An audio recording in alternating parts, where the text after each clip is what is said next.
ECOWAS, Economic Community of West African States, was formed by 16 states. What was the purpose? To make sure, say, people don't do things that they are not supposed to do. To make sure, say, we help each other. To make sure, say, we have what? One regional currency, the ECO. To make sure, say, our people thrive and our people prosper. Which one has ECOWAS been able to do? Prevention of war? Are we not here when Liberia were butchered, people were butchered? Sierra Leone, even Nigeria and places? Are we not here? Are we not here when insurgency is taking over Mali, Burkina Faso, and Niger? Hello, keep watching Xposed GH, the best channel on all of YouTube. Yes.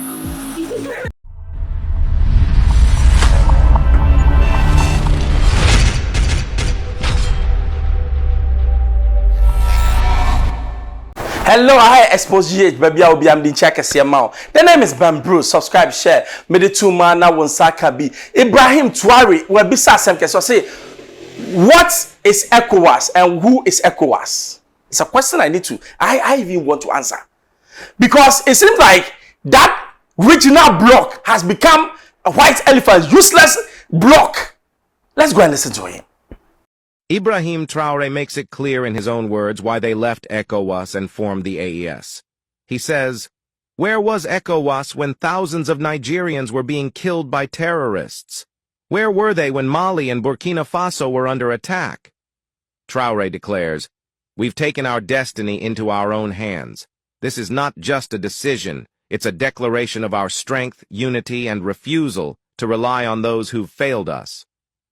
But what does this bold move mean for the future of West Africa? Let's listen to his speech. To our famous ECOWAS. Since we decided to leave ECOWAS as a group,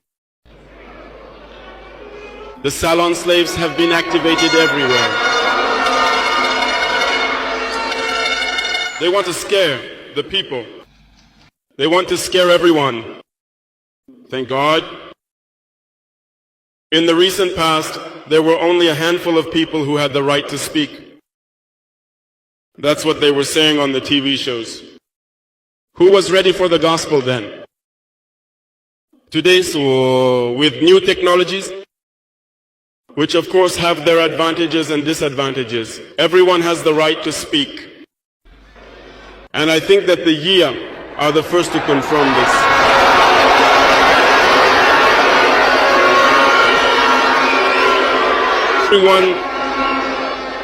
Everyone can analyze a situation.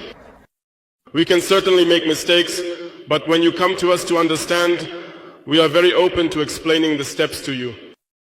Here, we are going to explain to you why we left ECOWAS and where we are headed. Remember that it was created in 1975. And it was created for the majority of the heads of state, coup leaders, as they like to say. It was the military who took power and took responsibility for creating ECOWAS, so that there can be real economic growth for the people within this space. Later on, the so-called Democrats invited themselves to the head of our states. They completely drained the community of its resources, the community of its foundation. Where was this force?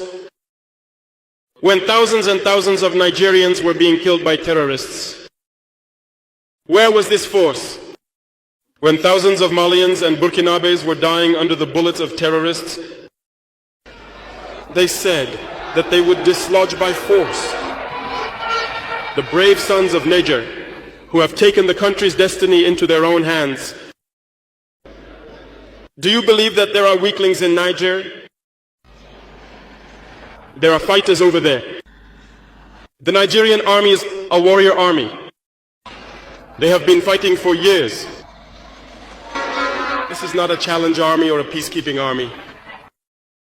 And the armies of the Sahel have decided to unite. We are waiting for this force to arrive.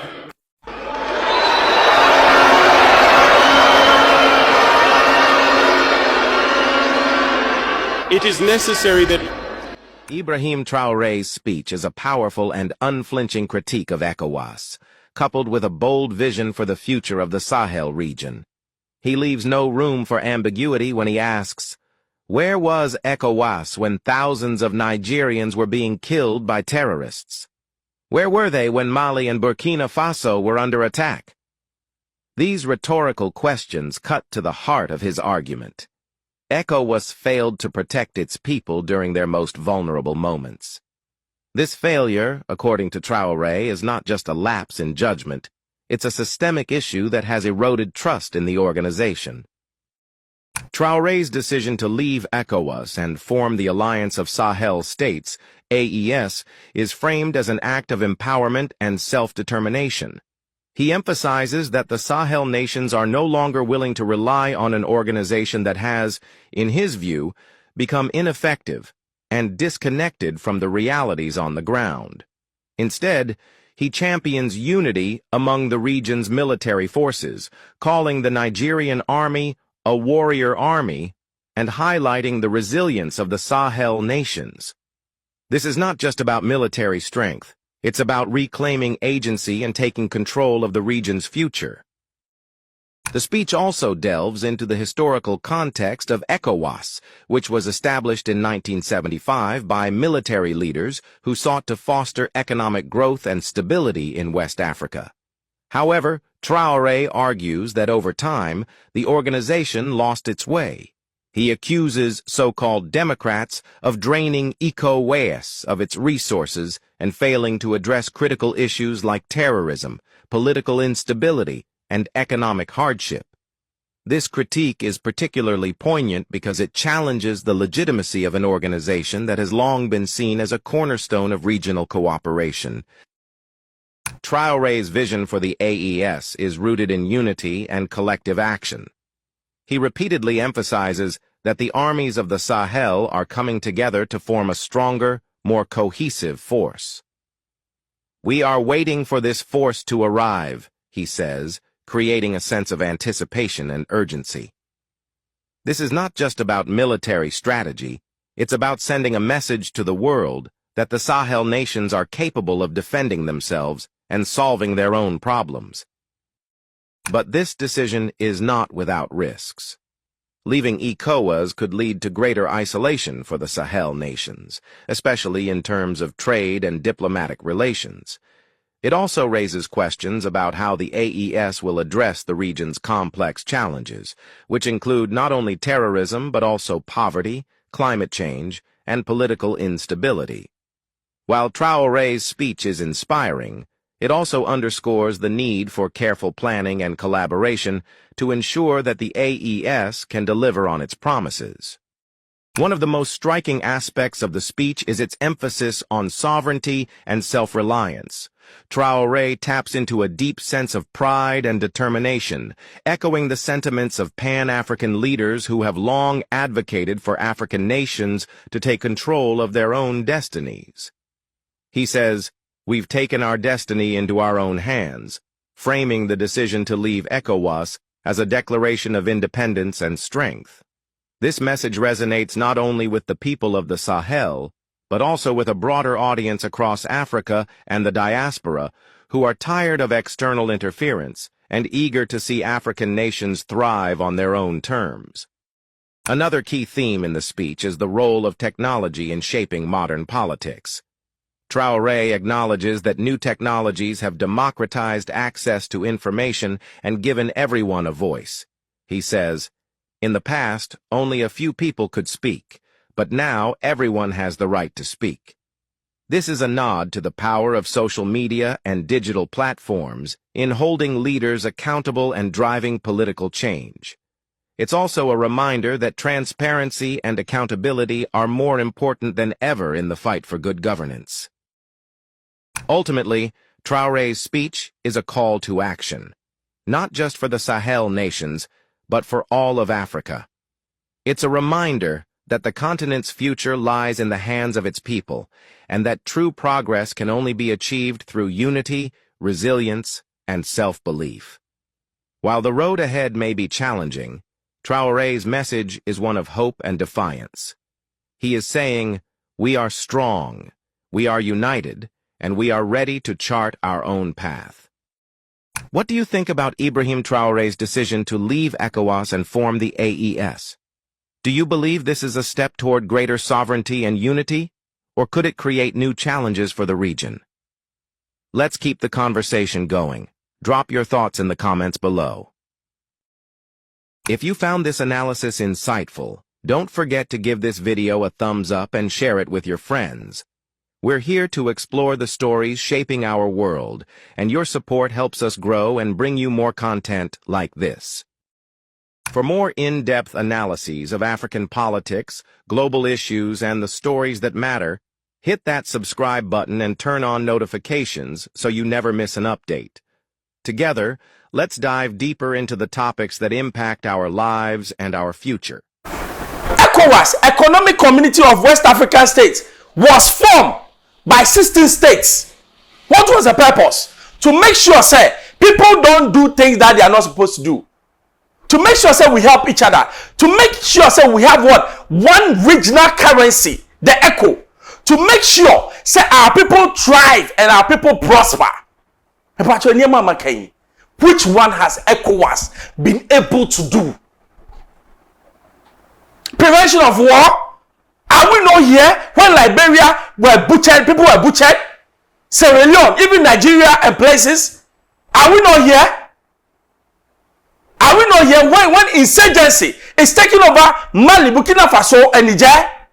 Where is the ECOWAS block? Do we even have an ECOWAS security that can stand up and say we are going to fight what? The insurgents? No! So what is the purpose of me joining? If I am joining, why do I join it? Am I mad? That's the question Ibrahim Traoré is asking the ECOWAS leaders. What do I gain from ECOWAS? Is it the socialization part that when you go and number check in Kofosika? Is that it? Is that the double stance that you people are doing? Say in one instance, a democratic elected government can extend his term, and you people are quiet. Now, obi fatwa dia, then you people talk. The double stance, the hypocrisy. Is that what we are talking about? That is stupidity. So the ECOWAS, the way it was formed, has been stupid from day one. Nothing is binding. Number two, since I was a young guy, we now almost it's called ECO, which is what? The single currency for what? West Africa. Have they been able to achieve it? No. And I'll give you reasons why. Democrat leaders inflation, which should be the basic benchmark, the form a single currency, they can't meet it. Ghana, say inflation and I'm over 20. Because there are no checks and balances to make sure, say, all the governments are doing the right thing. So, when can we have a single currency? If you want to have a single currency, the things that you need to know to have is what? A single digit inflation. Tell me, as it stands now, Africa, West Africa, how many countries have what? Single digits. Inflation-wise. Our GDP, how much is it? So the indices now you're being here to make sure say the currency comes into fruition. It's not there. Obeying the benefits of a single currency, like the dollar, euro, because so your single currency you're able to trade more and your currency won't fluctuate and be stable. And if you're sending to dollar shambles, go to Nigeria, the naira worst performing. And you sit here and you tell me, say, ECOWAS is working? What is binding me? When we come to freedom of movement, can you move freely among the West African states? No. You need a visa. You need a passport to be moving. When you go there, your brother and sister in Nigeria, I have been previewed to a boy be a no yeme, me ka mame. And now you can see you know. Obi invited no Ivory Coast. That thing that the security service they are not doing. Says who call one akotu wakuma and they are mobi. It's a kind of society that we are. Now can you say I benefit from ECOWAS? Where is the benefits? Where lies the benefits? This is a bogus, block, regional block. That does not make sense. If you take the European Union, look at the things that they are doing. They are making their people prosper. Yet the other day, we are making our people suffer in the name of what? Democracy. So I side with him. Now you're here or Cheyenne. The advantages of having a good leader. Burkina Faso is producing planes. Yes. Let's go and watch.